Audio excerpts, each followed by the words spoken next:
A question that's debated a lot, especially with Kenny Smith being on Inside the NBA, is how do you think it would have gone if MJ didn't retire and those Rockets teams met those Bulls teams in the finals? The Chicago Bulls rivalry, we had some success against them in the regular season. And when I was in Chicago as an assistant, I met with Phil Jackson at his house, and we had some of these conversations just about that rivalry and that game, that matchup that never happened, right? We had great respect for them and their system, and I think they had great respect for us and who we were. We had tough guys.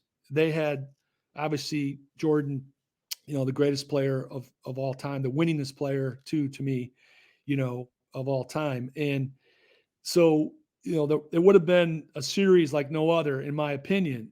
But we had some success against them in the regular season, and who knows if that would have translated or not. But we had Ellie and Vernon Maxwell and Sam Cassell and Dream, and we had Robert Ory, who to me is like the most underrated winning player of all time. And he was kind of one of the first spread fours, right?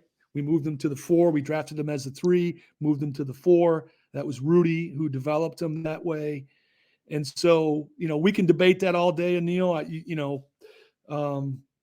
It never happened. And, I think Houston's thankful for their championships. And I know being in Chicago, they're thankful for their 2 runs. To win it 3 times in a row, like they did, twice, to back.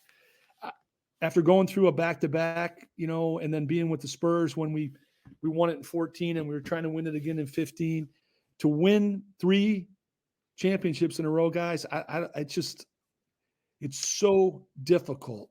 The fatigue factor, the personalities, injury, you got to get a few breaks, Mhm. and it's just amazing what Phil Jackson and those guys did to win 3 in a row like that.